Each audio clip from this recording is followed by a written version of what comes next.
Hello, everyone, and welcome to today's webinar, Navigating Ransomware Attacks in a Digital World.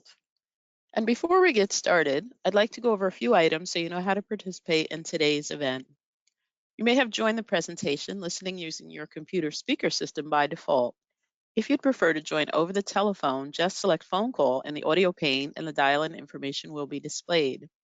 LRQA will share a recording of the webinar with everyone who has registered in the next couple of days. You'll have the opportunity to submit text questions to the presenters by typing your questions into the questions pane of the control panel. You may send in your questions at any time during the presentation. We will collect these and address them during the Q&A session at the end of today's presentation. Any questions that we do not have time to answer during the session will be responded to you after the webinar. For your information, we will be running some live polls today, so please note that the responses are anonymous and the results will only be shared as a % result. It is my pleasure to introduce your speakers for today. Jenny Wu, Senior Incident Response Consultant at LRQA Netitude, and Nick Prescott, Head of CISO Services at LRQA Netitude. Jenny Wu is a Senior Incident Response Consultant at LRQA Netitude with over 10 years experience in information and cybersecurity. She excels at both strategic and technical advisory, providing practical advice gleaned from hands-on experience, leading technical investigations of ransomware, insider threat, data breaches, and more internationally and domestically. Her expertise lies with analysis of technical data and strategic documentation, reshaping them into actionable items for technical and executive teams. Nick Prescott is the head of CISO services at LRQA Netitude. Nick's primary focus is advising companies on cyber strategy, tactics, and operations to assist, advise, and fix on improvement and resilience in the client's information security programs. His aim is to take a pragmatic and realistic approach to improvement in cybersecurity postures for businesses, where they be within the FTSE 100 or small tech startups. So now, before we get started, we have our first poll question. Just a reminder, these are anonymous and the results will only be shared as a % result. And you can see the first question is, how confident are you in your organization's approach to cybersecurity? 1, we have a robust, proactive approach to cybersecurity that I feel confident in. 2, we have a reactive approach and there are gaps that we need to address. Or 3, I don't feel confident that our systems are resilient or robust enough. So if you go ahead and take a second and put your answer in. Okay, and I'll go ahead and share those results. And you can see our top answer. We have a proactive approach, but right behind it, we have a reactive approach. So with that, I want to thank you for that, and I'm going to hand it over to Jenny. Please go ahead, Jenny. Thank you very much, Trudy. Hello, everyone, and welcome to What is Ransomware for today. Can I please have the next slide? Okay. Wonderful. So we've all heard about ransomware on the news, and everyone has been abuzz about it lately. It's been one of the top attacks in 2023. But let's get a baseline definition out, because perhaps there may be some confusion as to what it is and what it is not. Ransomware, at its core, is malware that prevents access to your systems or your data. And in order to regain access, you need to pay what is essentially a ransom to regain access or availabilities to that data or to your systems. While some definitions focus only on the data aspect or the encryption aspect, at its core, it is going to be an inability to access or the inability of availability to those data or to those data assets or your systems. Next slide, please. With the history of ransomware, it goes back all the way to 1989. So with that, we can see that the definition has skewed a little bit over the years. Far be it from 1989, however, when we had PS Cyborg that came on a floppy disk, also known as the AIDS Trojan.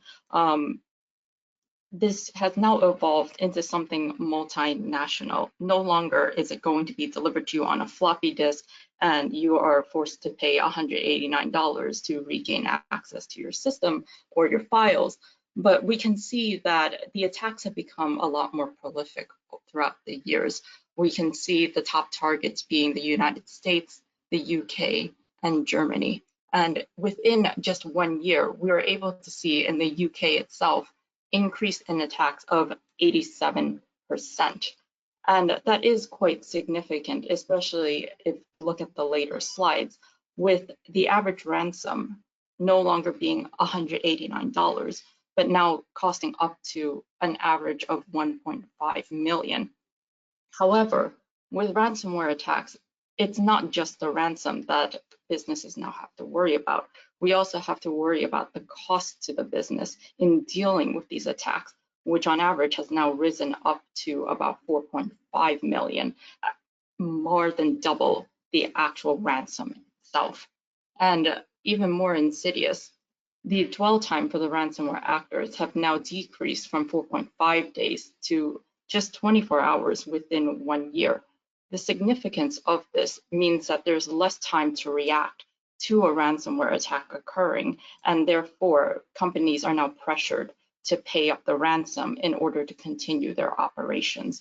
And more commonly, we see paying ransoms occurs in industries where downtime is generally unacceptable, such as manufacturing and production.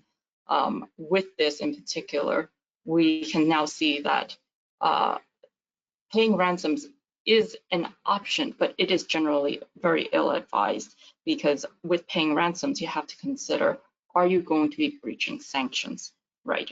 We'll talk a little bit about the ecology of ransomware groups, but by paying ransoms, not only will you potentially be breaching sanctions, you might not even recover all of your data, either because the decryption key does not work or something was altered with the files themselves, preventing it from fully executing, or there was an error in the encryption process itself, thereby rendering the decryption process unusable. And with this, we have to consider, is it really worth it to do something like that when your data might not come back and you may just be better off working from backups or working from scratch? And then some people may say, well, even if I pay the ransom, insurance will cover it, right? Because that's what insurance is for. However, we're finding that insurance does not cover all, if not even most of the attack itself, either because of some exception or some stipulation that either nullifies it or voids parts of the agreement, or the payout just isn't as great as you may seem. So these are just some overall facts that we've seen in the past year with ransomware in particular. Next slide, please.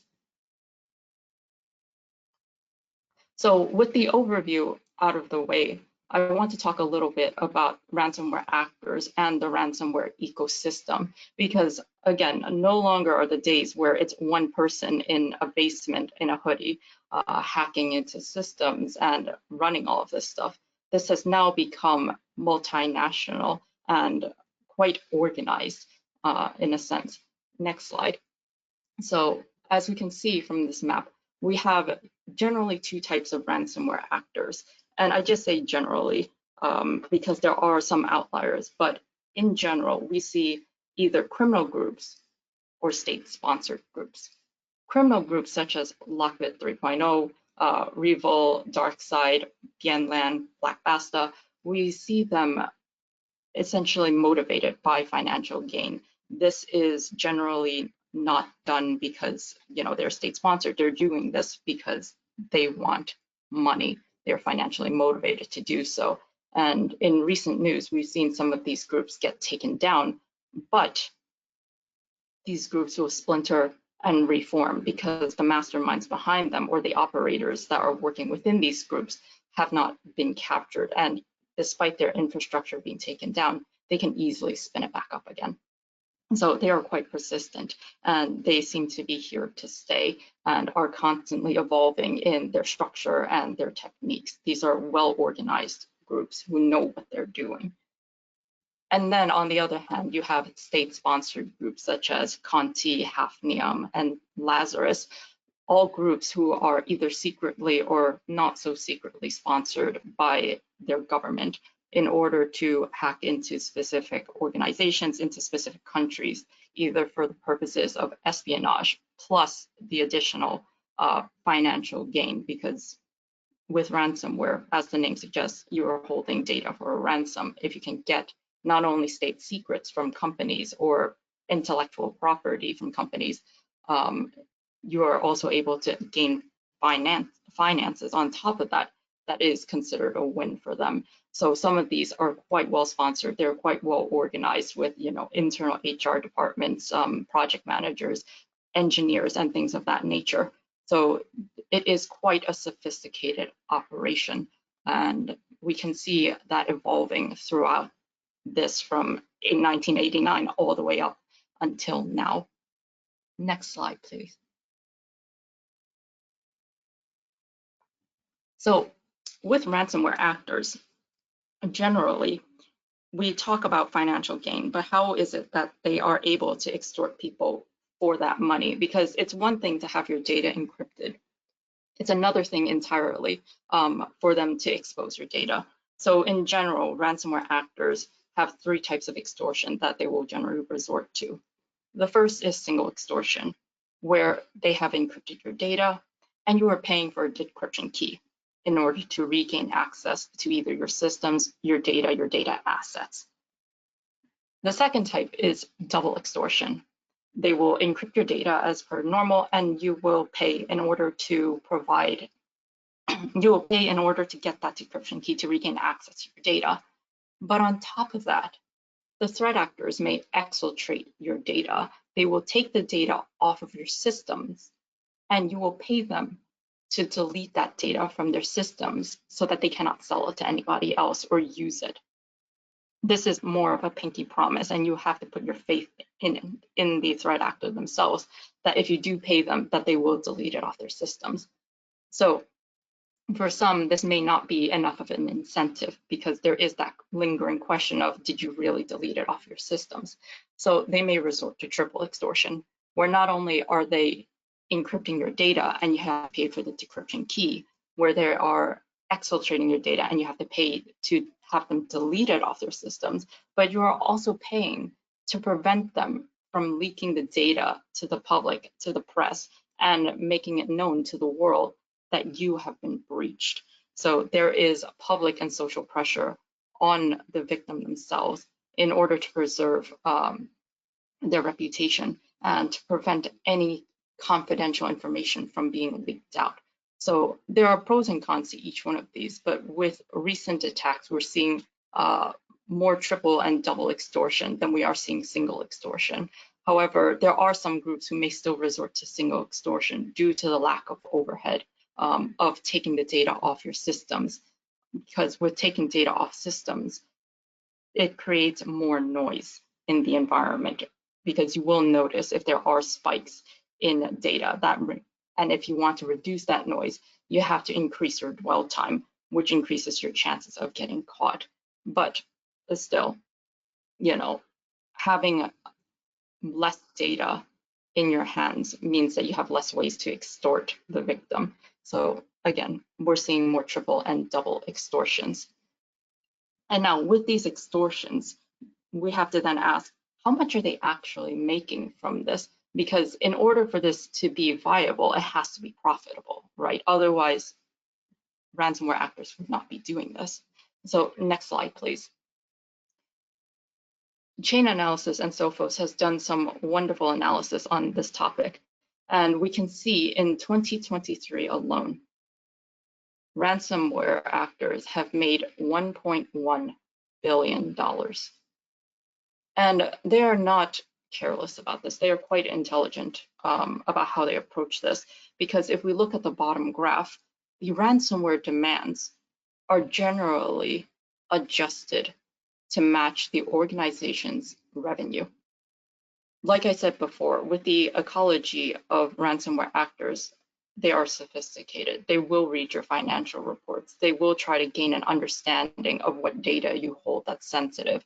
They will try to understand, can you pay this or can you not? So for example, we have, if your organization makes 10 million to 15 million to $50 million in revenue, perhaps they will not ask for $10 million because that's outrageous. That's either 100% or 10% or 20% of your annual revenue. You cannot pay that reasonably. So immediately your answer will be no.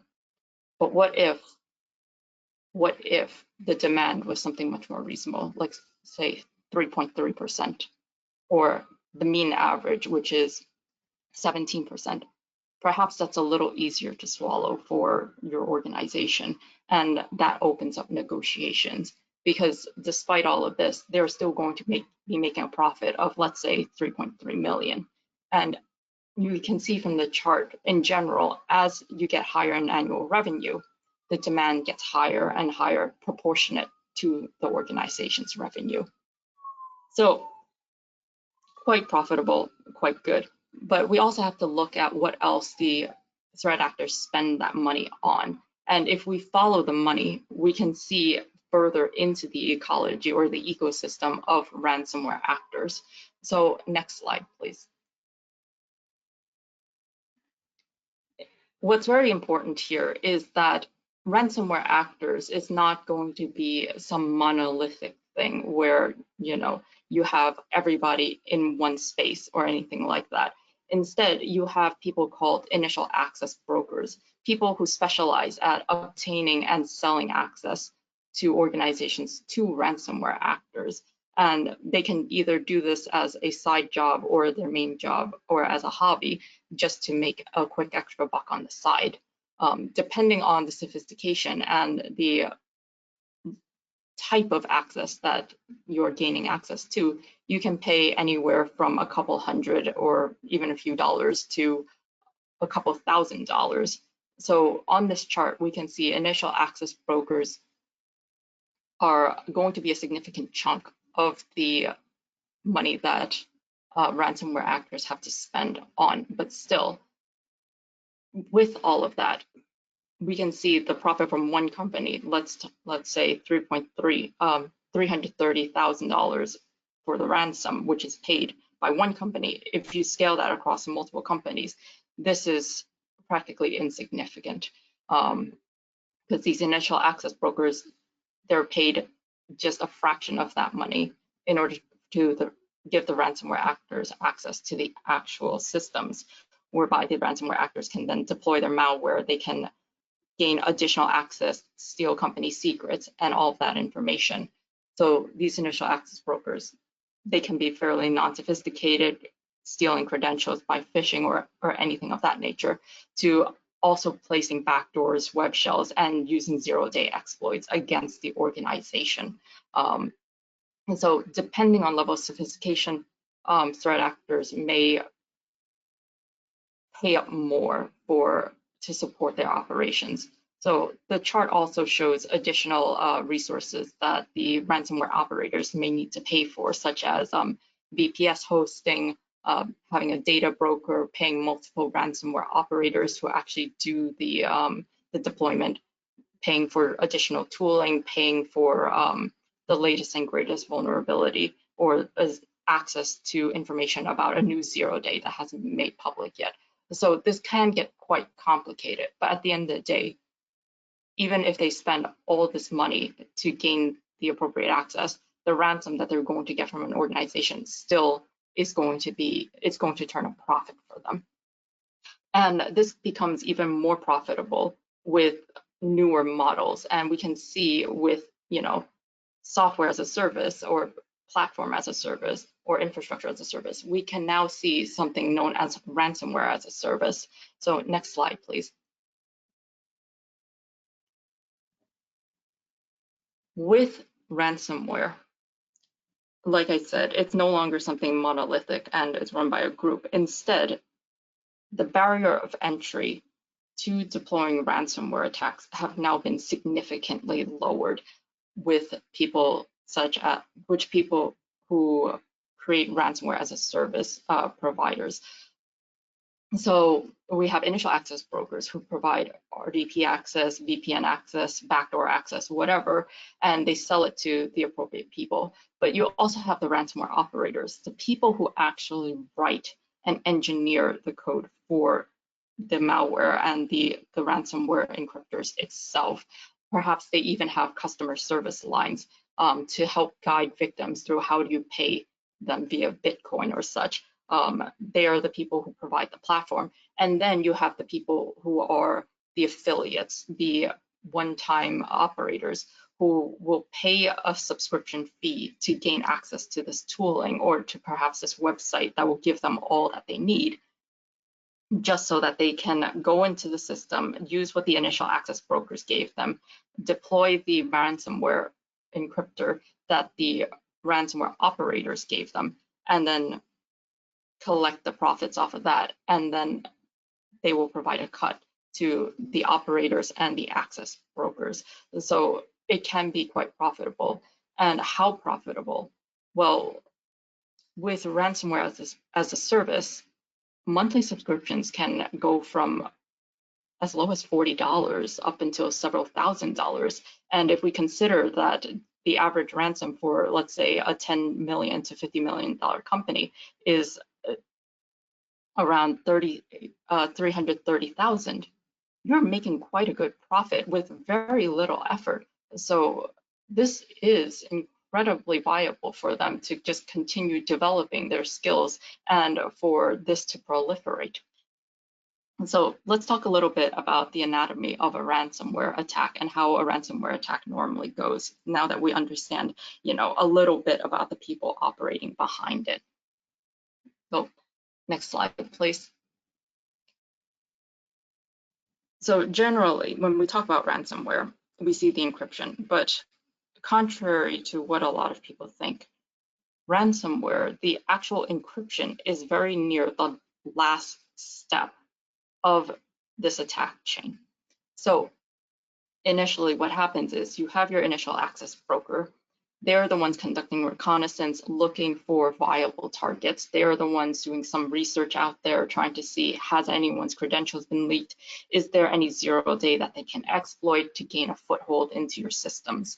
Is there any way that they can see, is there a vulnerability that has been overlooked? And they will try to gain access and establish a foothold into your systems and try to remain there unnoticed, so that they can then try to sell that access to either a ransomware group or an affiliate or some independent operator. Once that sale has been made, the ransomware actor now has access into your systems. What they're going to want to do is establish persistence into your systems. They are going to conduct additional reconnaissance. They are going to try to move laterally throughout your system. They're going to try to escalate their privileges so that they can install the necessary tools to conduct any other activities that they need to conduct. Okay. And then from there, they will try to exfiltrate data if they're going for double or triple extortion. If not, they will just skip this step and proceed to conducting their encryption activities. So prior to encryption, what we generally see is that these threat actors will then try to validate everything. They will then try to stop your services from preventing them from deploying the malware. They are going to try to unhook your endpoint detection response. They're going to try to trick your antivirus systems. They're going to try to disable any systems that could potentially stop them. And then from there, they are going to trigger their encryption mechanism. And then finally, drop the ransomware note demanding for X payment, or for you to go to the site, or will provide whatever threat they need to in order to get you to pay. Okay, so next slide, please. So for all of this, it's fairly straightforward. It follows more or less any regular attack chain. The only difference being that the effects of it is more heavily felt towards the end, where initial access is gained via social engineering, vulnerabilities, a misconfiguration. C2 or command and control is established, where you have your footholds and you have your backdoors, and you're constantly pinging back to the threat actor so that they can retain their access and retain their control over their systems. Additional discovery is done to determine, okay, who are the users who I can go after? What is the information that is sensitive or particularly damning to the organization? And they will conduct additional lateral movement, escalate privileges, exfiltrate their data, deploy their ransomware, and then try to extort you for your money. Okay, so we talked a little bit about how the attack goes, what sort of profit these threat actors are looking at, but what is the actual impact on the organization? Because it's not simply that you are unable to access your systems, right? There is much bigger impact than that. And so we're going to look at three main risks. Next slide, please. So the three main risks in general with ransomware attacks that are immediately felt are going to be financial, reputational, and operational risks, right? With financial damage, there is going to be a direct loss from if you decide to pay the ransom, which again, we never recommend that you do. Because of this direct financial loss, you can also be looking at, you know, paying more than you expect, or perhaps even less than you expect, depending on how negotiations go. With encryption of your systems or inability to access your systems or your data, you're looking at downtime, which leads to more financial loss. You're looking at increased insurance premiums. You're looking at potential increased labor costs because now you have overtime that you have to pay for. You have to pay a premium for emergency services or emergency incident response services if you do not already have a retainer. You are potentially looking at additional resources that you have to bring in, such as if you have to buy new infrastructure, new tools, especially on an emergency basis. Potentially, you're looking at litigations from customers or from clients or vendors. You're looking at fines. So there is direct financial impact to the organization. But on top of this, depending on how the organization approaches the announcement of the ransomware attack, you can be looking at reputational loss. And with a lot of organizations, reputation is incredibly important. If you lose trust from your clients, from your partners, from your vendors, they potentially will no longer want to do business with you or reduce doing business with you. And therefore, you can incur indirect financial loss. And with the encryption itself, business has come to a halt. Your operations have been hindered. That leads to further financial loss. The stress of dealing with this can lead to higher employee turnover and C-level turnover. People who have intimate knowledge about the organization or how to better protect the organization may be compelled to leave if this is not handled appropriately, which can lead to potential reinfection, and that leads to further downtime, because we do see that organizations who do not handle the ransomware attack appropriately can get targeted again by either the same or a different ransomware actor. So all of this is quite terrifying. And on the right, we can also see the attribution of different types of costs, such as loss of business, the cost of detecting and analyzing this, post-breach response, and notification costs to employees, all summing up to about $4.5 million on average. So with all of this, how do you mitigate the impact, and how do you mitigate the risk to all of this? Next slide, please.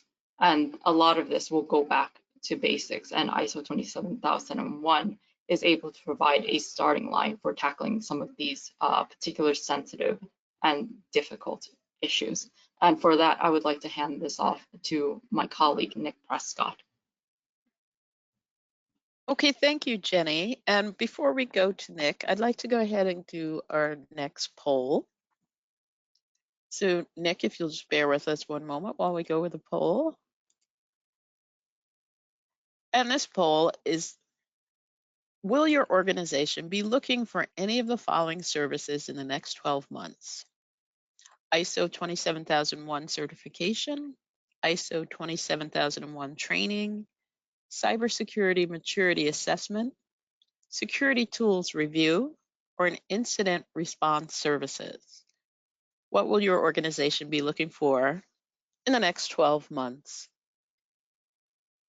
If you could take a moment and make a selection on the screen, we would appreciate it. Looking for everyone to just cast their vote. Okay, I see results are coming in. We'll share those with you in a moment.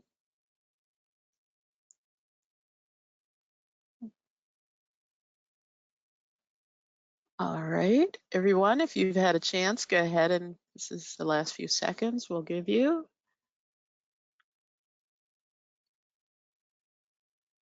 All right. Anyone else like to cast their vote? This is the last chance. I'm going to go ahead and share in just a moment.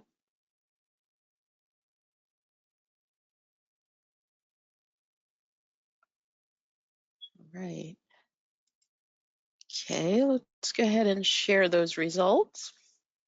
And as you can see, our top one is 32%. Nick, Jenny, did you have any comment at all on this? I'm Since quite we, surprised actually, because I didn't expect it to be quite even across the board.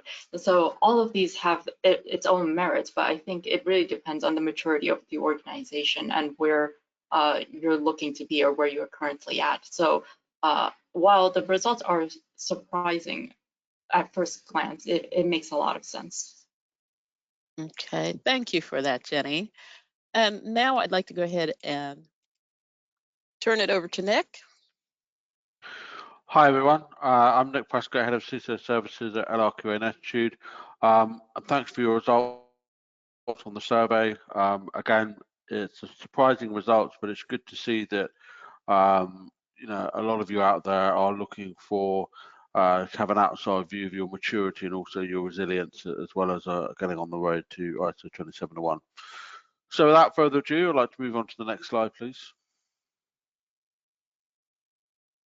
So Jenny gave a really interesting presentation in terms of how the bad guys kind of get in and what are the techniques, tactics, and procedures that are used. But really, is to understand the threats from a cyber defensive point of view.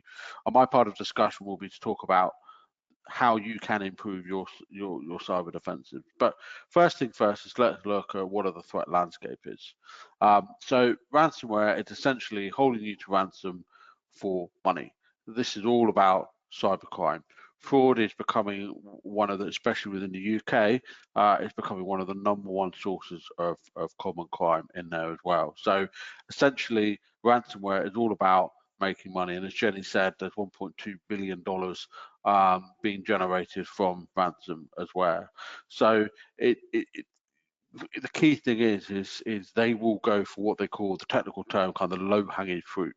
If your exposure to the internet and your systems are not secure enough, you will make it easier for those ransomware agents to get in there as well. So, you know, ransomware is happening every day. The numbers are getting bigger. The virulency of the attack is getting bigger as well. So, you know, it's about getting the basics right. So if you look at the bottom right-hand thing, it's making sure you get your patching done, making sure that you scan your environments, making sure you have good password management. And, you know, with all these things, everyone who's connected to your systems with an end user machine is potentially at risk. It's all about the training. It's all about embedding the right level of culture within the organization. Next slide, please. So here are kind of 4 really simple steps in which to enhance your cybersecurity within. It's all about patch management. There are lots of tools out there. I'm not going to go into them. It's all about they can scan your systems and tell what the vulnerabilities are. Most of the vulnerabilities are published on what's called the CVSS, the Common Vulnerability Scoring System, and they have criticals from 8 to 10. If you're running a scan and that any critical vulnerabilities between 8 and 10 and you don't resolve them as much as possible, you are certainly at risk of an instantaneous ransomware attack. I'm not saying it's definitely going to happen, but your likelihood of not solving those vulnerabilities within 30 days will expose you to various ransomware attacks. And indeed, many standards like PCI DSS, for example, they actually mandate that all high and critical vulnerabilities are patched within 30 days. User awareness training. Don't just have the security guy do a lunch and learn, do PowerPoint. Do phishing awareness training through email, through videos, through gamification and stuff along those lines. Make it interactive, make it fun, make people aware. For those that work in the security department, we much prefer that there's a real email marketing, there's a real marketing email that looks like a fish that isn't a fish, than a phishing email that kind of looks genuine. So don't, end users shouldn't be afraid of highlighting and reporting any type of email that could be a phishing email. Classic ones that come along is like, log into this portal for health and well-being benefits, log into your portal for your bonus. It's all about enticing you to go, oh, that looks exciting, here's a bit of a freebie, here's a bit of financial incentive, and here's the way to really get your way into the environment. So really make sure that you've got some good user awareness training in there. And the data backup and recovery, make sure you have things like immutable backups that are not linked to your access control system. Make sure you test those backups, have system restoration exercises. Certainly one of the things that the teams do here at Nettitude is to basically say, okay, imagine you've got an entire ERP system that's completely blitzed by ransomware. How can you rebuild that from scratch? How can you do a bare metal restore and stuff along those lines? Things like access control. No business in 2024 should not have MFA across all end user access accounts. 8-character passwords can take minutes to crack. And once they've got your access control, they can go around and do privileges. Once they get privileges, they can do lateral movement across the network. And Jenny did talk about that in her presentation. Next slide, please. And so what can the role of external parties do? Independence assessments. You're an organization, you may be the head of security or part of the security team. You're probably doing this day in, day out, going to meetings, patching, updating vulnerability. Third-party independent assessments like we do can cast a new eye and look at the thing, uncover those stones that may not be immediately apparent, and making sure that you get a clean bill of health from external bill. Compliance verification. Getting your ISO 27001 certification not only ensures you get a nice certificate, but it also means that you have that right culture in place. No point having a strategy unless you have the right culture in place, making sure that you have those right management reviews, those internal audits, there's a kind of concept of continuous improvement and continuously assessing the risk in there. Continuous monitoring. There are lots of tools out there, EDR, MDR, XDR, vulnerability scanning, lots of different technologies out there that basically have agents on your end user machines, and they can certainly check and recheck if there's anything strange going on within the end user environment. Next slide, please. So essentially, how do you prefer your organization? And what we mean by establishing a cybersecurity strategy is understand how secure you want to be. Not every company is going to want to be as secure as Fort Knox or the Tower of London or whatever kind of secure place you can think of. But essentially understand what controls you have in place, what risks the businesses are willing to take in terms of innovation and creation and collaboration, and making sure that the crown jewels or the gold bars are the things that are protected. Implement the security control, making sure that you can have repeatable, referenceable and understood security controls. ISO 27001 Annex A is a really great way of doing it, but there's also NIST CSF, there's also CSC Top 20. There are lots of security control frameworks that you can use that once implemented, you can reduce your risk in there. And also train and educate your employees. Use various different methods. Don't just kind of bombard them with PowerPoint and notices. Make sure they really, really understand. And the key thing is testing and refine your organization. It's all very well building your big castle walls of control, but you need to test the resilience on which those are tested. Next slide, please. So what the kind of impact of ransom payments, and as Jenny said, she does not recommend, I do not recommend paying ransomware. It is not illegal to make ransomware payments, but it is illegal to make ransomware payments to sanctioned countries. Most ransomware attacks do come from sanctioned countries. So the best thing to do is make sure you never have to make that decision of where you do or you don't pay the ransom. There have been a lot of companies out there where they talked about extortion and double extortion, where the whole situation is you are on your last legs there if you're in that city, and also as operational downtime. If a ransomware attack happens, it bricks the machines, it stops them working. People have to go home. People are wondering what's going on. It can lead to revenue losses and increased expenses. And legal and regulatory penalties happen in there as well. So if there's any loss of personal data, that's where the Information Commission under the GDPR, also the CCPA within the California, United States, but also many countries around the world are adopting GDPR type kind of regulatory penalties in there as well. There's also the NIS2, the DORA type thing out of the European Union, but there's also the various kind of New York standards in there as well. So if you're a regulated entity, say the pharmaceutical, the medical industry, you can get fined for the loss of data. Next slide, please. So what are the kind of impact areas? It can impact your customers, yeah. Everyone has heard recently of what's called the Snowflake breach, which is a database, okay, affected loads and loads of people who put their personal information in there, and it can break the bond between you and the customer in there as well. Brand reputation as well can negatively affect your brand, and people go elsewhere if they see your unsafe online business to do there. But really, another thing is all about investor confidence as well. If you can't secure your cyber assets, how can you secure the future growth of your company? So it's really important to make sure that those elements are taken into account. Next slide, please. So this is kind of just kind of extending what Jenny said as well. So ransomware as a service, there are lots of kind of dark web or go on the onion router, for example, and cyber criminals are asking, they do the whole brokers there as well. Double extortion, again, that is a real way. Not only do they steal your data, they will sell your data, and then they will try and sell your data to your victims as well. And also in an increasingly complex geopolitical space, you can have targeted attacks as well. So making sure you understand the risk in which the business you operate in. Next slide, please. So essentially, what is it that you need as part of your incident response and recovery? You need to have good detection and analysis. You need to have constant vigilance in terms of what's going on in your systems. It doesn't take long for a ransomware attack. I think the latest estimate, it takes about 13 minutes from the point of entry.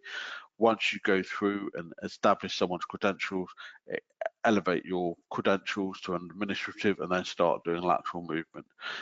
Contain the attack as quickly as possible, isolate it. It's a lot easier in the cloud systems, you can isolate them and take them down, but if you've got some on-premise systems, that can take longer. The key secret sauce and the weapon against ransomware attacks is having a good data recovery strategy. Make sure that you can recover your systems from immutable backups, clean backups that will restore your system. And then basically, this is where Jenny and her team are really excel in this area, is having that forensic analysis in place. They got all the special tools in the world that can help reverse malware engineer. And sometimes if you're lucky, if it's a bad piece of ransomware, the criminals get it wrong just as much as we do. If they have a bad piece of ransomware, you can reverse malware, the ransomware, but that doesn't always happen. And the key thing is, if you do get a ransomware attack, make sure it doesn't happen again with the lessons learned in place. Next slide, please. So essentially, what is the prevention is better than cure? Making sure that you have a comprehensive cybersecurity program, making sure you have a clear strategy of where you are now, where you want to be, you get board buy-in, you understand the risks, you've got a good budget, and you have a good sense of direction in terms of where you want to go. Cyber hygiene is a thing that affects everyone from the end user to the CIO, making sure they don't click on the links, making sure they don't download stuff, making sure that they don't log on to insecure networks. The best defense is everyone's defense, making sure that everyone can respond to that thing in principle. And making sure you have a good backup and coverage strategy. Loads of people I deal with is almost like, yeah, we do backups. When's the last time you tested it? How quickly can you get your back? You know, even people that still have backup dates. Yeah, it basically the cost of downtime is more than the cost of restoration. Making sure that you have quick restoration so you can get your business back up and running. And with incident response planning, make sure you have regular tabletop exercises. You know, making sure you've got the right contact details, who to contact, and continuously do that. It's a bit like doing fire drills in the building. Every Monday morning at 10 o'clock, the fire alarm goes off. But make sure that you do proper tests so that people understand what to do when necessary. Next slide, please. So again, this is, as I talked about, tabletop exercise, making sure that the easiest one to do is simulate a ransomware attack.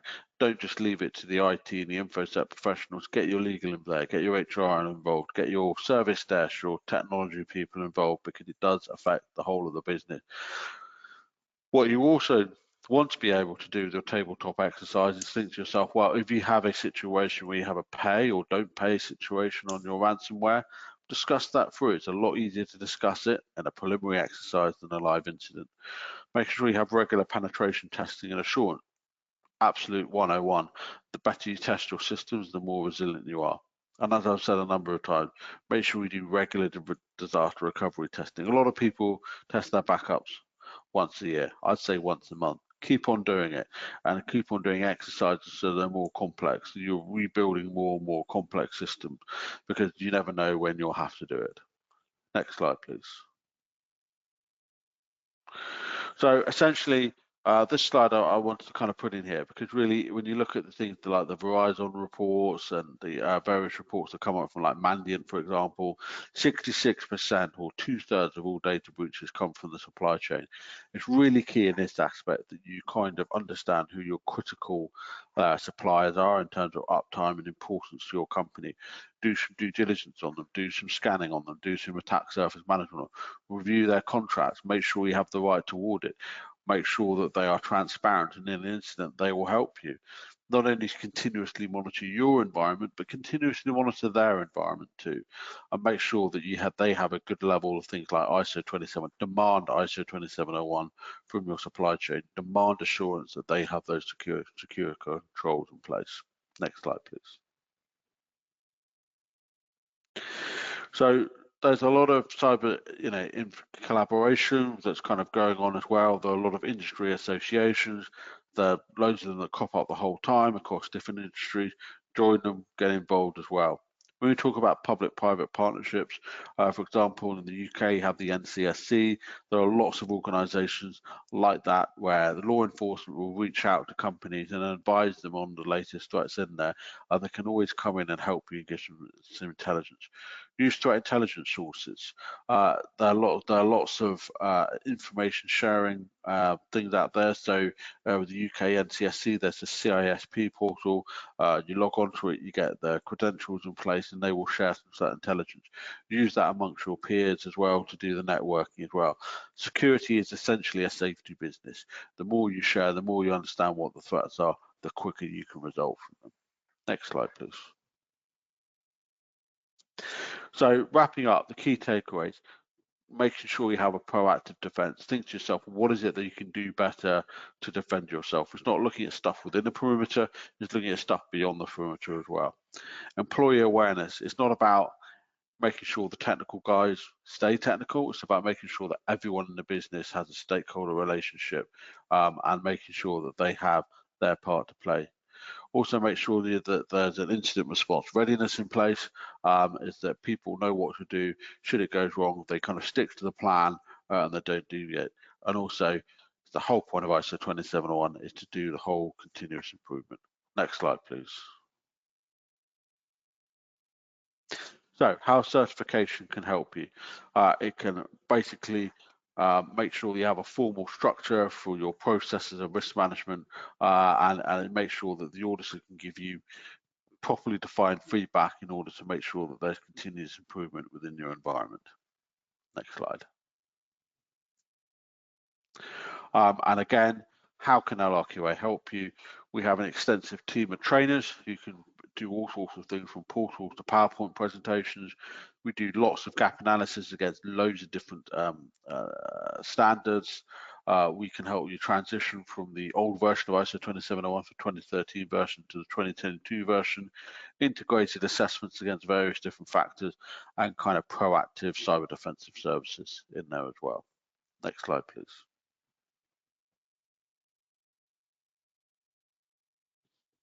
Next slide. Okay, so thanks for that, Nick. That is pretty amazing. What I'm going to do now is kick off our final poll question for today before we start the Q&A. And this particular question is, what are the biggest challenges your organization faces in maintaining cyber resilience? Is it 1, limited resources, 2, integrating new technology, understanding the supply chain, employee awareness, or regulatory compliance? What would be the biggest challenge your organization faces in maintaining cyber resilience? And you can check all that apply. If there's more than one, please feel free. Giving everyone a chance to vote. All right.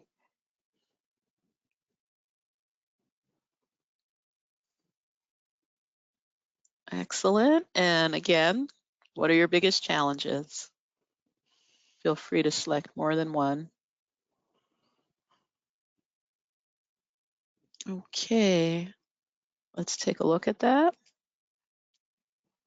And our top one is limited resources. And Nick, would you like to comment on that? Yeah, I mean, that is something that we see a lot within the businesses and doing well, is that information security is still seen as a cost factor rather than a business enabling factor. And that's really making sure that there's so much going on in information security that's happening every day, making sure that you block out that time and have the resource to deliver that continuous improvement. So not much of a surprise in there, because we see that a lot. I suppose what's slightly surprising is the employee awareness. I would have thought that would have been slightly lower, but that's certainly making sure that the strategy and the culture are the key part of that continuous improvement. Okay, well, thank you for that. Right. And we're going to go ahead now and take a look at our questions. Again, feel free to submit a question. Our first question we'll start with, who is the best person in a business to lead on an incident? And Nick, if you'd go ahead and take that one. It's an interesting question. I would say the best person to lead on the incident response is not necessarily the most technical person or the senior person, but really the person who can stay calm in a conflicting environment, and somebody that is a good natural leader within the organization. The technical person needs to do the technical response, and the senior person needs to make sure they can oversee everything in place. But the person to lead the incident and provide the updates is more, I would say, it's more about a blend of technical expertise and the ability to stay, and somebody who within the business who is the calmest in a crisis. Okay, thank you for that. And our next question, how do you see ransomware attacks evolving in the next few years? Jenny, if you'd like to comment on that. Sure. So with ransomware attacks, we can see that things are becoming a lot more sophisticated. Threat actors, their dwell time are reducing by quite a significant amount. So I think with things like generative AI and new technologies that are coming out, which also can produce not only new innovations but new vulnerabilities, perhaps, we are going to likely see even lower dwell times, even quicker attacks, and it becoming more prolific unless something is done to de-incentivize threat actors from conducting additional ransomware attacks, because at the end of the day, again, it's a matter of profit and finances, right? If it's no longer profitable, they wouldn't want to do it. But otherwise, I don't see it going away anytime soon. Okay, great. The next question, what proactive measures do you believe organizations should prioritize to stay ahead of emerging risks? Nick, how about you? Would you like to comment on this? So there are a number of really key things you can do is making sure that all endpoint devices like laptops and mobiles have BitLocker or File Vault for encryption of their, making sure they have MFA, and making sure that you test your backups in place, and also make sure that you know who to call if you need help. Okay, thank you for that answer. And next question, what are the most common entry points for ransomware attacks in an organization that we need to be aware of? Jenny, how about you? Okay, so ransomware attacks happen very similarly to any type of attacks. Again, like we saw in the attack chain, ransomware comes after all of this initial access has been gained and this lateral movement, this reconnaissance, the C2 has been dropped.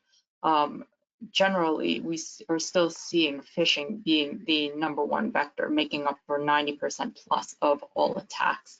But following that, we have things such as vulnerabilities that are not patched on time, reuse of credentials, and things of that nature. Very basic things that would get any other type of malware onto the system would still be a viable entryway for ransomware attacks.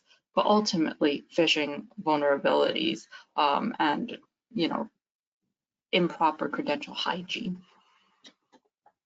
Okay, Jenny. And also, how can organizations effectively train their employees to recognize and respond to these potential ransomware threats? I think Nick covered it quite well, and it's going to be in the quality of your training, right? Because by the time you realize that there's ransomware on the systems, that's already at the end of these threat actors' actions. Initially, what you want to recognize or want to be able to recognize is, something is amiss in your systems or something is amiss with your account, and know who to notify.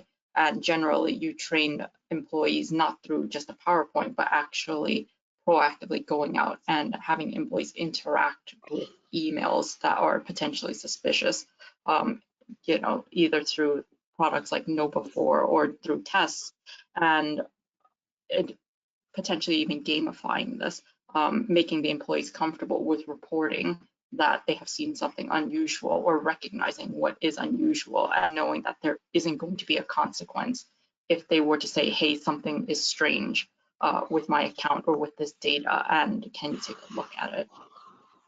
Okay, thank you for that. And let's take one more question. Nick, how important is it to have an incident response plan, and what key elements should it include? Absolutely essential to have an incident response plan, because at the end of the day, when things are fast moving, things are going wrong, you need to have a reference point.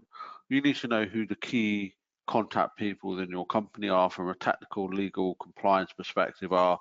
You need to have a plan as to how we all going to get together on a call bridge, and you need to have that plan in place to say, how do you go through that checklist to react, respond, contain, and recover from an incident. And also, the most important thing of a plan is have those telephone numbers of the people that can help you. Okay, excellent. And then Jenny, our final question, what are the best practices my business should follow for continuous monitoring and management of ransomware attacks? So this is going to be going back to essentially your foundational cybersecurity program, right? Making sure all of your basics are covered. Like Nick mentioned, a lot of the things that need to be done are going to be in, the ISO 27000, the NIST CSF, where you're going to have to ensure that your backups are correct, are tested on a regular basis, that you have appropriate access control, that you have appropriate asset management, and making sure that all of these things are covered from a basic perspective, because threat actors will go after the lowest hanging fruit. And if you dangle that in front of them, they will just go for that immediately.